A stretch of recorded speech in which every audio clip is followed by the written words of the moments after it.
when all else fails and you can't make a case, you lie. That's where we are.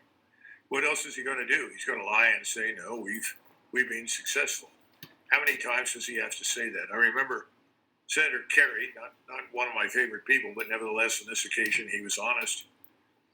He was asked, "Well, what is General Petraeus going to do when he comes back to report to Congress?" And he says, "Well, that's easy. He's going to report that he's been enormously successful." In other words, the truth is irrelevant. It's getting people back here in the United States, in Washington, and most important on Wall Street, to believe what he wants. Because if he can't do that, he can't manipulate the markets. If he can't manipulate the markets, that means we're in a lot of trouble. Because when the truth comes out, the markets are going to crash. That's something we've lost complete sight of. We're up to 4.5% in the 10-year Treasury bond. Everybody, whether it's Goodluck or Luke Roman or any of the others that have looked at the bond market for years, have said once we hit 5%, which is very, very close, we've had it. We can't service the debt. We default. The world. Salak. Shalom. Kahala Yahweh Shemi Shai Bashim Kadash, double honors. The elder apostles and elder bishops with great millstone, even the elders that came before them, that taught us his truth. Shalom and salutations to all the brothers that push the word of truth and in sincerity, the hopeful life, tabernacle of David. I'm the elder Yahshua, back with the World War III Daily Update. And I kind of wanted that to play out a bit, but let's hear a little bit. News that has sent shockwaves through the corridors of power in Washington. With retired U.S. Army Colonel Douglas Macgregor, a man known for his blunt assessments and deep understanding of military affairs, revealing that there is considerable panic inside the Pentagon. According to Macgregor, the source of this panic is the confirmed strike on the Crown Plaza Hotel in Duqm, Oman, which was housing American military personnel. Satellite imagery has now confirmed that Iranian drones struck the roof of this hotel in what is being described as a targeted assassination operation. The outcome of this assassination remains unknown, but the mere fact that such a strike could be carried out with impunity against U.S. forces sheltering in a Gulf state has exposed the complete failure of American force protection in the region. This comes on the heels of the most intense day of renewed U.S. attacks across Iran, a day that saw, for the first time in this conflict, the activation of air defenses in the capital, Tehran, and the strategic port city of Bandar Abbas. As you can see, this thing is picking up. So, yesterday they killed 200 that they're not speaking on. And right now it's looking like 60 at this hotel in Oman. And these are U.S. troops. All right, so are they going to say anything about these? Right now there's a total of 14 on the, casualties in the war, which is ridiculous to even try to say that after 4 months of fighting. Sheer volume of explosions and interceptions across the country indicates that the U.S. military... It indicates that there's more than 14 people dead on either side. And the strategic port city of Bandar Abbas. The sheer volume of explosions and interceptions across the country indicates that the U.S. military is now operating in a state of desperation, trying to land a decisive blow, but instead finding itself entangled in a conflict it cannot control. The strike on the hotel came after the U.S. military committed yet another atrocity, a war crime by any standard, targeting an area dangerously close to a cancer hospital in Ahvaz, causing disruptions to chemotherapy treatments and forcing the evacuation of 121 children.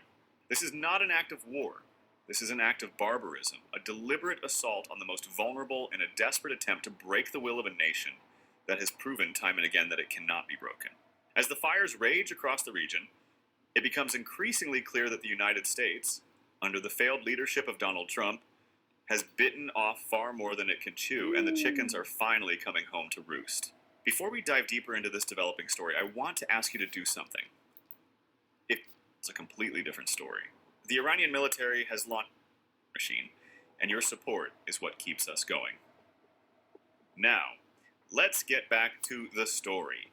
The Iranian military's response to these American provocations has been swift, devastating, and surgical. While the Pentagon is scrambling to downplay the significance of the Duqm strike, The reality on the ground tells a completely different story. The Iranian military has launched a coordinated multi-front campaign that has left U.S. bases across the Middle East in ruins. Let's talk about Kuwait, for example. The Iranian military targeted the satellite communications center at the Ali al-Salam Air Base, effectively blinding the U.S. Air Force in the region. They also took out an early warning radar for the CRAM air defense system at the same base, leaving American troops exposed to further attacks. But they didn't stop there. The Iranian military also... These are U.S. soldiers. Yeah, look at Jake. Look at the shape that they're in. They're being moved, right? Because they're being hunted. What does this mean? There's a body count going on. Nobody's talking about you're at war. Babylon the Great is at war, losing soldiers. Iran strikes kills 60 U.S. troops in Oman hotel. They're not going to talk about that. Talking about taking in ground troops. How many are you going to lose? The gathering site of U.S. soldiers at the Shuaiba Pier, hitting them with a combination of missiles and drones that turned the area into a graveyard for American ambitions. And if you think that's all, just wait. In Jordan, the Iranian military destroyed a newly established command and control center, and a fighter jet maintenance site at the Muwafaq al-Salti Air Base in Al-Asraq. This was the base that the U.S. was using to coordinate its strikes against Iran, and now it's a smoldering wreck. The Iranians didn't just hit the command center. They completely destroyed a fixed radar site, the communication systems, and the fuel depots, effectively neutralizing the base's ability to function as a hub for aggression. This is a humiliation that the Pentagon cannot hide from its own people. But the audacity of the Iranian military doesn't end there. Earlier, the Iranian army announced that it had completely destroyed a U.S. airspace detection and surveillance radar, as well as the pumping station for its fighter jet fuel tanks at Sheikh Issa Air Base in Bahrain. So as you can see, there's no stopping this thing. All right? You talk about munitions. Shit. Just look at it. And we're just getting started. This is crazy. Let me just go here and end it. Joel 3 and 10. It's crazy. And guess who's winning? All right, Iran is winning. This is NLT. Joel 3 and 10 in the NLT. Hammer your plowshares into swords and your pruning hooks into spears. Train even your weaklings to be warriors. Let the weak say, I'm strong. Let's get it somewhere else. In the NIV, beat your plowshares into swords and your pruning hooks into spears. Let the weakling say, I'm strong. Iran is no weakling. That is the Persian Empire standing up and saying, oh, tricked you, didn't we? We've been planning this for, what, how many years now? Since the Ayatollah Khomeini, I don't know, Khomeini, not Khomeini. I'm old. Anyway, they're strong now. And they're clowning Babylon. Clowning. And it's going to continue to go bad. Look at all the firepower. This is a significant blow because it directly impacts the U.S. Navy's Fifth Fleet, which relies on this base for its operations in the Persian Gulf. Dougie Doug. Let's hear what Dougie Doug has to say, and then I'll go ahead and close. For the preceptor to Lord Will. Dougie. Well, Dan, we need to face the reality that this is effectively what General Keane and others like him have argued for. That is, finish the job. Finish the job amounts ultimately into a relapse into barbarism, a descent into the... A relapse into barbarism. Esau is about to show that he's the actual devil. He don't give a shit about no rules or being fair, motherfucker. What we're not supposed to do, that's what we will do. Have argued for. That is, finish the job. Finish the job amounts ultimately into a relapse into barbarism, a descent into the Middle Ages. It means bringing your enemy to his or her knees. That's really what they're saying. In order to do that, in their minds, you're going to have to destroy everything. Most important, not just the petroleum infrastructure, industry, and so forth, you're going to have to destroy the desalination plants. That's how you bring the country, in their minds, to its knees. Now, why is this not likely to work? Well, first of all, I think the Iranians are quite prepared to sustain the damage that he's threatening. They have found ways around it in the past. There are other ways to export petroleum, and they'll do it, and those products. Secondly, while this goes on, and President Trump is sort of soothing his ego and postponing the inevitable admission of defeat, which has to happen for this to end. Frankly, he's got to say, look, this hasn't worked. We've got to disengage. He doesn't want to do that. His ego will permit him to do such a thing. That means the rest of the world looks at this and says, we're screwed. We're headed into a global depression. And that's where we're going. When you look at fertilizer and the 40-50% increase in the cost of it, it's not just the cost, it's the availability. The nitrogen that is vital and essential, the helium that you absolutely need for the production of microcircuitry. All of these things fall into the same categories. This is a catastrophe. And it's being brought on not by Iran, contrary to what we think. It's being brought on by us in our unconditional allegiance to Israel, because it is ultimately Israel that demands the destruction of Iran. We have no particular reason why we should destroy the Iranian state or murder most of its population. That's not what we're about, but that's what it's become. That's what you're describing. And that's why it's a relapse into barbarism. Now, what will the Iranians do? Well, what would you do? I would fight back with everything at my disposal. And I would punish, absolutely annihilate everything and anyone who stands with us. So if you're living in Kuwait or Bahrain or Qatar or the United Arab Emirates, or for that matter, even Saudi Arabia, I would get ready. Because if you think you're going to escape the consequences of Trump's war and Israel's demand for Iran's destruction, you will not. And the elites that are ruling in those countries will be swept out of power. They've already reached out to Jordan, and I'm sure that they have thousands of weapons and missiles remaining that they will ultimately use against Israel. And there's not a great deal we can do. We cannot shut that down. And we've talked about this before. Our technology, as Ted Postal and others have pointed out, has not reached the point where we can reliably protect any of these places. The smart move, the intelligent move, is to recognize the limits of our power, to recognize the futility and say, that's enough, no more. We wish you well, Israel, but we cannot go on with this campaign. And they can't do that because they have nukes, and their ego is going to press toward the nuke instead of standing down. In other words, the Most High hardened Pharaoh's heart.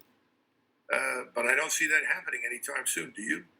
I don't, but what I do see coming is, and Iran has been signaling some of the things they're going to do, in addition to the things you just mentioned about hitting those kinds of targets, same kind of targets that Trump said he would hit on Iran, they would impose upon our allies.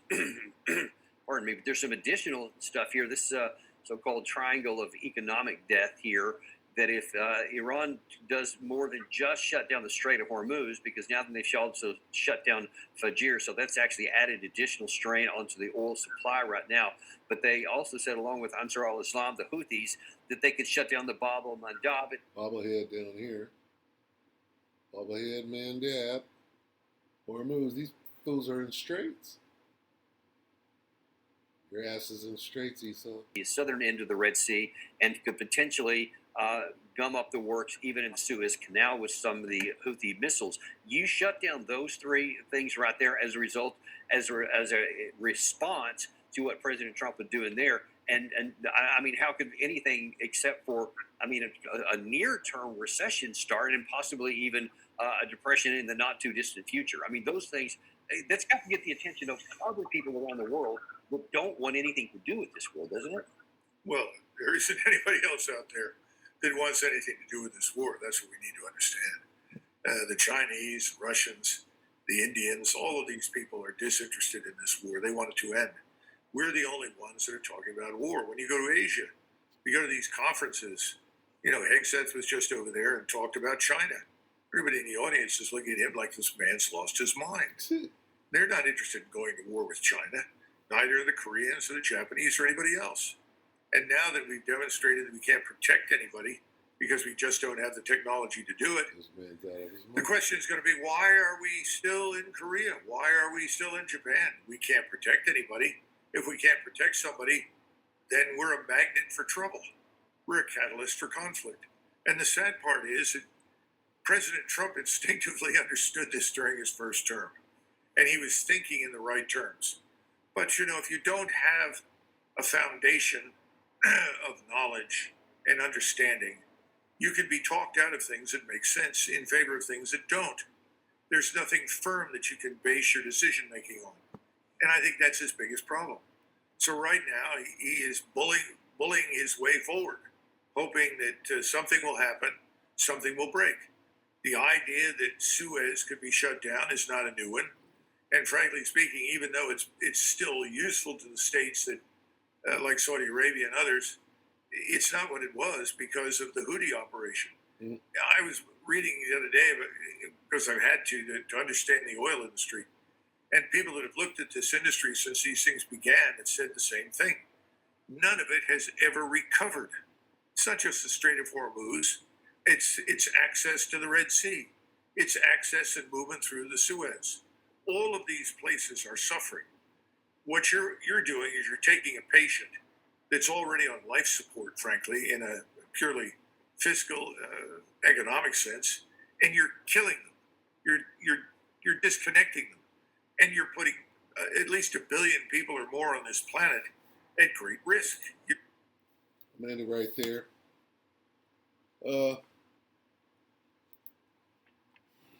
It's inevitable. Just get ready. Revelation 11:14 reads in any language.